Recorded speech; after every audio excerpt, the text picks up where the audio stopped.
हाँ जी भाई, तो सफलता की अगर हम बात करने लगे हैं, सफलता केवल और केवल एक ही चीज मांगती है, वो समय और आपकी लगन। जितनी ज्यादा लगन के साथ में आप शिद्दत से मेहनत करते हैं, ऐसा हो ही नहीं सकता है कि सफलता आपको ना मिले। और अगर सफलता की कहानी को बात करने लग जाए तो लगातार आप यहां पर देखते आ रहे हैं, और आज की सफलता की कहानी में हम एक और कहानी को यहां पर एड ऑन करना चाहेंगे। हम आपसे मिलवाते हैं अनन्या से। इनका भी एसएससी सिलेक्शन पोस्ट में सिलेक्शन हुआ है, और इनकी बहुत ही प्यारी से यहां पर पोस्ट मिली है, वो मिली है फर्टिलाइजर इंस्पेक्टर के रूप में। और इनके बहुत सारे एग्जाम निकले हैं इस दौरान, इन्होंने केवल लगन के साथ में तैयारी की है। और मैं आपसे हमेशा एक ही बात बोलता हूं कि आप केवल और केवल एक टारगेट करिए, और एक टारगेट करने के बाद में आप पूरी शिद्दत के साथ में अपने आप को किसी भी टारगेट के लिए झोंक देते हैं, आपके एक नहीं कई सारे एग्जाम निकलते हैं। और आज के इस खास वार्तालाप में हम अनन्या से जानेंगे उनके कितने 2025 में यहां पर एग्जाम निकले हुए हैं, वो आपको बताएंगे। मेरी बातें तो आप ऑलरेडी सुनते ही रहते हैं, मैं ज्ञान तो आपको अथाह देते ही रहता हूं,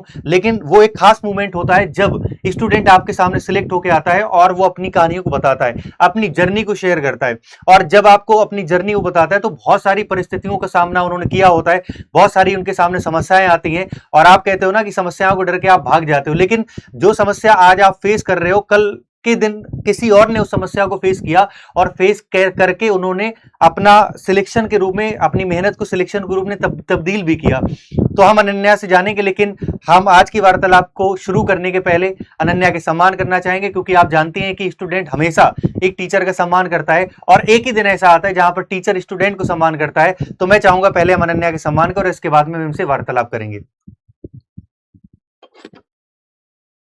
तो जहां पर भी हैं आप क्लैपिंग जरूर कर दीजिएगा, और आप विशेष करिएगा इनके लिए कि ये और भी ऊपर जाएं।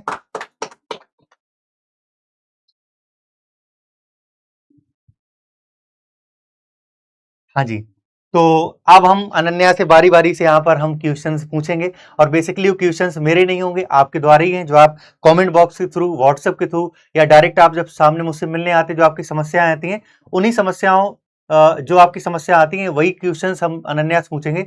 तो सबसे पहले अनन्या आपसे जानना चाहेंगे कि आप बच्चों को बताइए कि आपका सिलेक्शन किस पोस्ट में हुआ है, और आपने जर्नी का शुभारंभ किस तरीके से किया।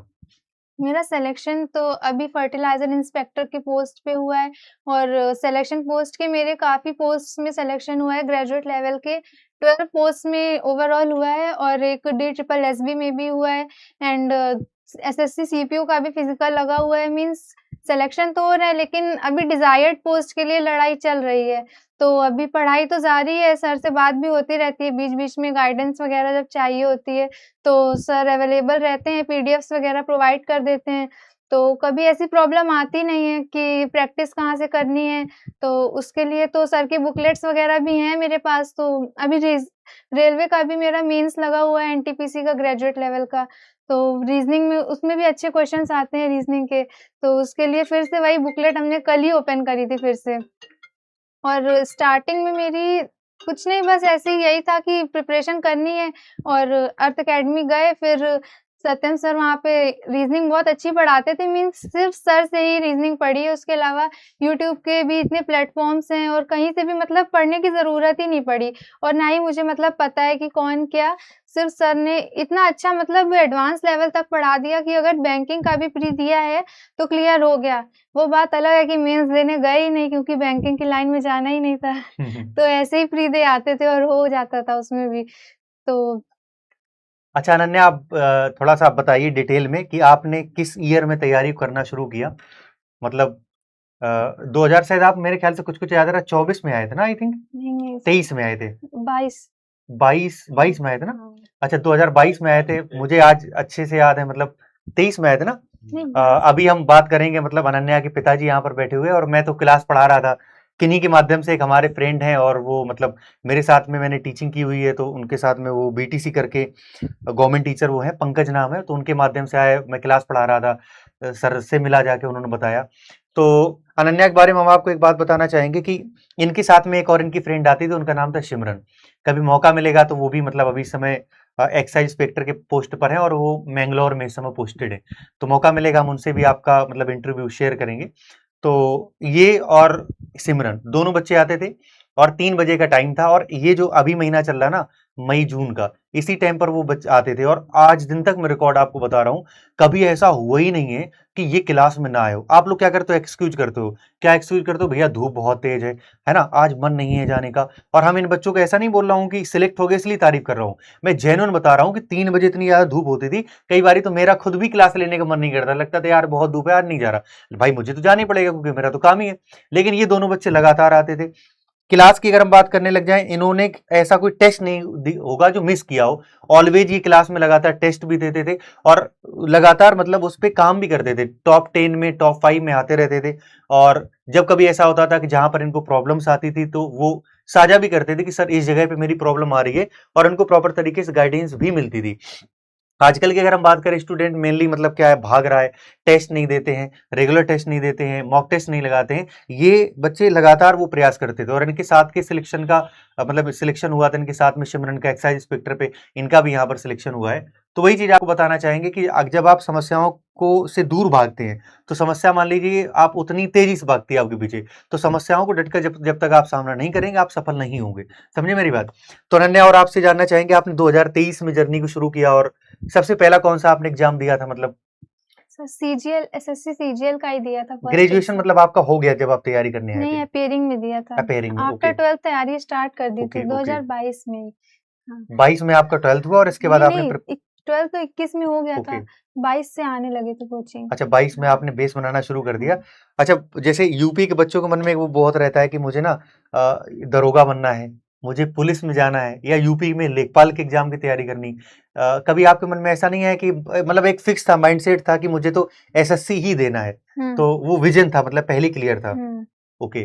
तो आप आए, रीजनिंग आपने पढ़ी, मैथ्स रोहित सर से आपने पढ़ी होगी, हम्म। और इंग्लिश कैसे आपने तैयार किया? गरिमा मैम। अच्छा, वहीं पे सारे सब्जेक्ट किए, और जीएस को?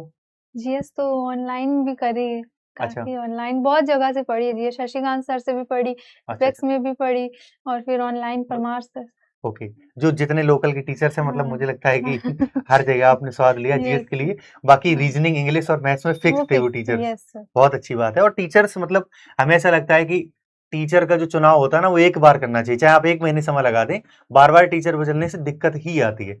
तो जब आप तैयारी कर रहे थे, तैयारी के दौरान मतलब मॉक टेस्ट आप लगाते ही होंगे, यस सर। तो कभी कभी ऐसा होता था कि मॉक टेस्ट में नंबर कम आए हों और वहां पे आप वो लग रहा हो कि नहीं, आप डिमोटिवेट फील कर रहे हैं, हम्म, तो तो वहां पे किस तरीके से आप मेंटेन करते थे अपने आप को, तैयारी को कैसे बढ़ाते थे? सर जैसे रीजनिंग में स्टार्टिंग में बहुत कम मार्क्स आते थे, जैसे सभी सब्जेक्ट्स में कम मार्क्स आते थे, तो फर्स्ट मॉक टेस्ट दिया था जब, तो 200 में से 70 मार्क्स आए थे ओवरऑल। तो हाँ, उसके बाद फिर सेक्शनल टेस्ट स्टार्ट किए थे, जैसे रीजनिंग में कम आए, किसी टॉपिक में कम आए, तो उस टॉपिक के सारे सेक्शनल लगा दिए, जितने भी पीवाईक्यूज और जितने चैप्टर वाइज क्वेश्चंस हैं वो सारे लगा दिए। और ऐसे ही मैथ्स में और इंग्लिश में भी करा था, किसी भी टॉपिक में अगर थोड़ी सी भी वीकनेस है, क्योंकि हमें ऐसा लगता है कि हमारी वीकनेस और हमारे स्ट्रेंथ्स हमसे ज्यादा कोई नहीं जानता, हमारे पेरेंट्स सही भी बात नहीं जानते। तो और वो वीकनेस और स्ट्रेंथ्स तो मॉक टेस्ट से पता चल जाती है, तो उसके बाद सेक्शनल टेस्ट में उसको जितना ज्यादा हो सकता है इम्प्रूव करने की कोशिश, मतलब एक दिन में कभी-कभी तो 10-10 सेक्शनल टेस्ट दे देते थे, कि अब अगर नेक्स्ट मॉक देंगे तो उसमें मार्क्स इम्प्रूव हो भी जाते थे, क्योंकि सेक्शनल टेस्ट से काफ़ी स्पीड बन जाती थी। हाँ। सेक्शनल टेस्ट आपने दिए, उससे रेगुलर जो हम लोग काफ़ी क्लास स्पीड में टेस्ट बनी। कराते थे वो हाँ, भी आप देते थे, हाँ।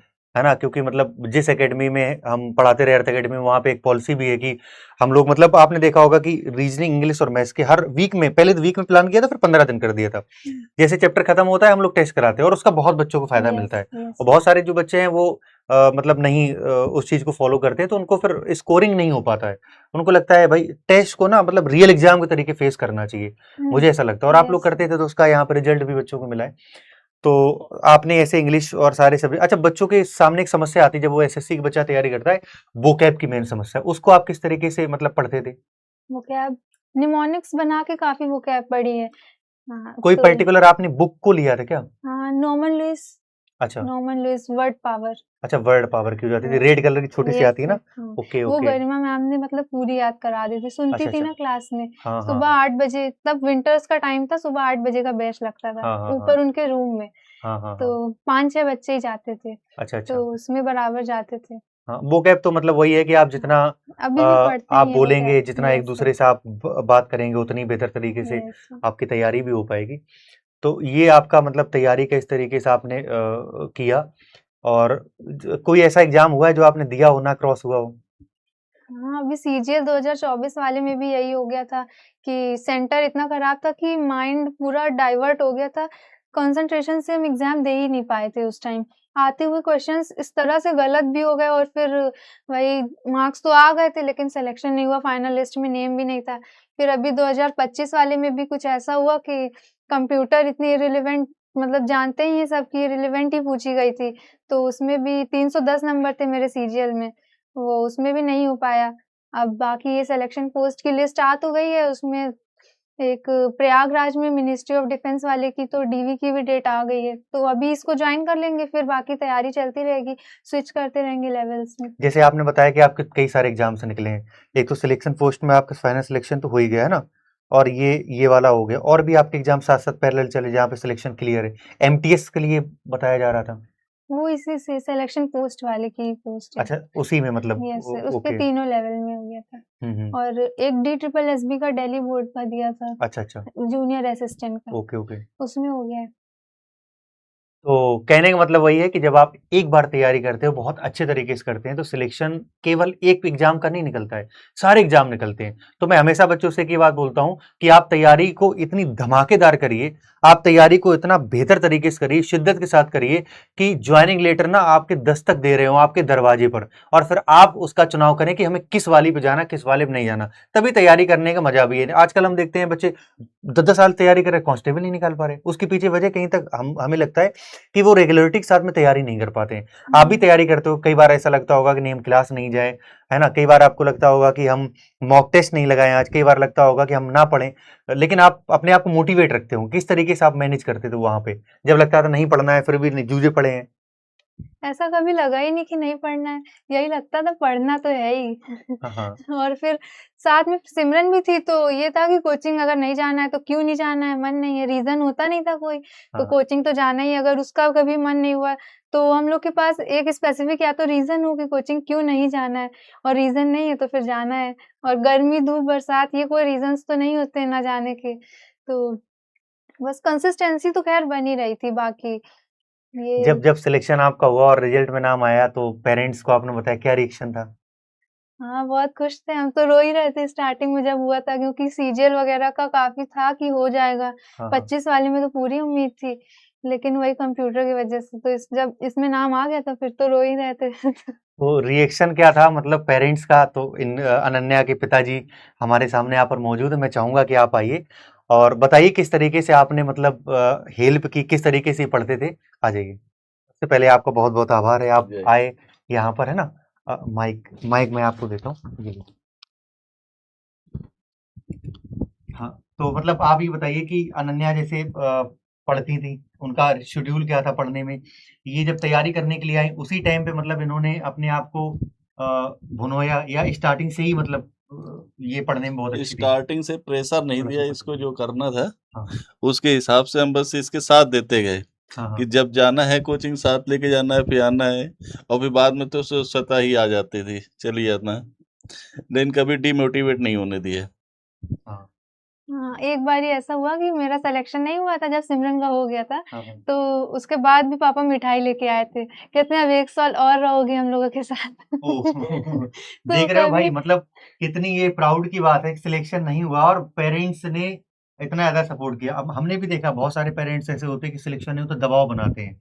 इनफैक्ट उल्टा, है ना? हमने देखा कि बहुत सारे पेरेंट्स ऐसे होते हैं कि दबाव बनाते हैं कि बच्चे के सिलेक्शन नहीं हुआ है तो और प्रेशर डालते हैं। मतलब आपने एक अच्छे पेरेंट्स होने का मतलब यहाँ पे धर्म निभाया है, और पेरेंट्स को इनफैक्ट ये करना चाहिए। और बहुत सारे पेरेंट्स जो इस वीडियो को देखेंगे समझना भी चाहिए कि जब सिलेक्शन नहीं होता है तो वहां पर बच्चे को प्रोत्साहन करें, है ना? अब सिलेक्शन इस बात के लिए खुशी है आपकी, चलो बच्चा हमारे साथ कम से कम 1 साल और रहेगा, तो बहुत अच्छी बात होती है। और पेरेंट्स को इस बात को समझना भी चाहिए। भाई सुख में तो हर कोई साथ देता है, लेकिन असली मतलब साथी वही होते हैं जो आपके दुख में भी साथ रहें। और असली साथी पेरेंट्स से बढ़ के कोई हो नहीं सकते हैं, वो केवल एक मिथ होता है। एक आध फ्रेंड्स आपके जीवन हुँ। साथी के तौर पे मतलब साथ जीवन भर रहे हैं, एक अलग बात है। नहीं, पेरेंट्स से बेटर जीवन साथी कोई हो ही नहीं सकता है। तो जब ये तैयारी करती थी तो मतलब कितने-कितने घंटे पढ़ती थी?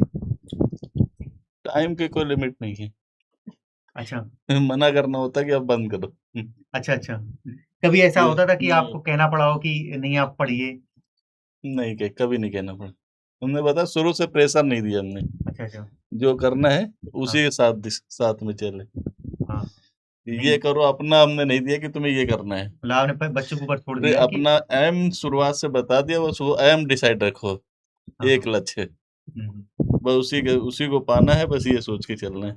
अब आप टीचर भी हैं और बहुत अच्छी तरीके से आप बात समझते भी हैं, है ना? और ऐसा नहीं है कि केवल टीचर ही बात समझते हैं, आप अगर आपके अंदर बच्चों के प्रति अंडरस्टैंडिंग है, तो आपको दिखानी चाहिए। मतलब अगर बच्चा डिमोटिवेट हो रहा है, तो आप मोटिवेट करिए। मतलब मुझे ऐसा लगता है अंकल, मैं भी बहुत बार असफल हुआ, ऐसा नहीं हुआ हो। और मेरे भी पेरेंट्स आपके तरीके हैं, संयोग से वो मिल नहीं पाए। तो मेरे पेरेंट्स ऐसे हैं कि जब सिलेक्शन नहीं होता था, तो तब भी पीठ थपथपाते थे। यही बोलते थे, "कोई बात नहीं बेटा, आपने मेहनत की है ना, उसका परिणाम इस बार नहीं मिला, इसका मतलब ये नहीं कि आप अगली बार भी नहीं, आपको पॉजिटिव रिस्पॉन्स नहीं मिलेगा।" और जब असफल होते हैं, वहां पर कोई पीठ पे हाथ थपथपा देता है ना, बहुत बड़ा मोटिवेशन मिलता है आगे की तैयारी करने। तो मैं बाकी के पेरेंट्स से ये बात कहना चाहूंगा कि जब भी आपका बच्चा फेल हो, असफल हो, उस सिचुएशन में उस सिचुएशन में मतलब केवल और केवल एक ही आपको ध्यान रखना है, और वो ये कि आपको पीठ एक बार थपथपा देनी है। हो सकता है कि आपका बच्चा वहां से उठ खड़ा हो और उसके बाद में उसको अगली बार जब वो एग्जाम दे तो वहां पर सिलेक्ट हो जाए। तो अनन्या, हम आपसे थोड़ा सा और बात आपसे करना चाहेंगे कि जब आप तैयारी कर रहे थे तो आपके सिलेक्शन नहीं हुआ, अपने आप को मोटिवेट किया, है ना? और इसके बाद में जो आपके फ्रेंड हैं सिमरन जिनका जिक्र किया, उनका सपोर्ट आपकी लाइफ में कितना रहा? हाँ, पूरा सपोर्ट रहा। वो कहती थी कि मतलब लक था जो नहीं हुआ, वरना हो तो जाता ही। ये तो था कि सेंटर इतना खराब चला गया, वो तो बस बाकी सपोर्ट तो पूरा रहा। कहती थी कि करो, होगा, होगा। अभी अभी भी कहती ही है, मतलब कि पढ़ रही हो कि नहीं, मॉक में कितने मार्क्स आ रहे हैं, पूछती रहती है। हाँ, हाँ। तो मॉक वगैरह कभी-कभी साथ में भी दे देते थे। एक-दूसरे से वोकैब हम लोग सुनते भी थे कि क्लास से पढ़ने के आने के बाद जितना भी पढ़ा था उसका डिस्कशन आपस में ही कर लेते थे। तो उससे रिवीजन हो जाता था। अच्छा, ये बात आपने बहुत सही बोली है। मतलब अगर अच्छे मित्र मिल जाएँ आपको साथ में, तो मंजिल बहुत जल्दी मिल जाती यस। है ना? और आजकल के बच्चे हमने देखे हैं, लाइब्रेरी वगैरह हम जाते हैं और वो पढ़ते कम हैं, चाय पीने ज़्यादा जाते हैं।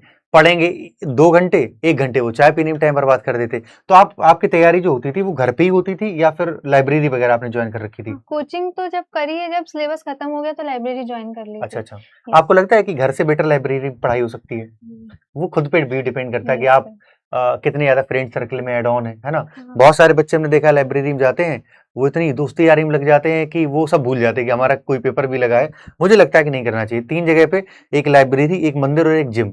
यहाँ पर अगर आपके बहुत सारे दोस्त हैं ना, तो फिर आपका घाटा ही है। सही है ना? Yes sir. तो अनन्या, आप मुझे बताइए कि कौन-सी ऐसी 3 बातें हैं जो बच्चों को नहीं करनी चाहिए तैयारी के दौरान? एक तो पॉजिटिव फ्रेंड्स के साथ रहें, नेगेटिव पीपल के साथ मतलब बिल्कुल भी ना ही रहें तो ज़्यादा अच्छा है। एक अपनी प्रायोरिटीज़ को सेट करके रखें, मीन्स सोशल मीडिया वगैरह, जैसे अभी भी मैं इंस्टा वगैरह नहीं चलाती हूँ, तो सोशल मीडिया से दूर बनाकर रखें, क्योंकि डिस्ट्रैक्शन अगर होता है लाइफ में तो फिर प्रॉब्लम्स आती हैं। और एक जो हमने अपनी लाइफ में मिस किया एक पॉइंट, कि खुद को टाइम देना। पढ़ते तो बहुत थे, लेकिन एग्ज़ाम में अगर फ़ोकस नहीं बन पा रहा है, आस-पास का शोर अगर हमें डिस्टर्ब करा, तो इसलिए किया क्योंकि शायद कहीं न कहीं फ़ोकस में या कंसंट्रेशन में कमी थी। तो उसके लिए स्पिरिचुअल प्रैक्टिसेस भी स्टार्ट की, जैसे डेली मेडिटेशन और एक्सरसाइज़ वगैरह। तो इससे काफ़ी फ़र्क पड़ा माइंड के कंसंट्रेशन में। ये भी स्टार्ट किया, बुक रीडिंग भी स्टार्ट की, काफ़ी सारी बुक्स पढ़ ली मतलब। और तीसरी बात कोई बात नहीं, तीसरी बात हम बता देना चाहेंगे कि मतलब आपने पहला बताया नेगेटिव पीपल से दूर रहें, दूसरा आपने बताया कि अपना थोड़ा-सा प्रायोरिटीज़। मेडिटेशन पे फ़ोकस करें, है ना? बाकी फालतू चीज़ों में ना करें, और तीसरी बात ये है कि अ, आलतू-फालतू की जगह घूमना बंद करें। सोशल मीडिया वाला बहुत अच्छा पॉइंट आपने बताया। आजकल का जो यूथ है, सबसे ज़्यादा सोशल मीडिया की तरफ अग्रसर है।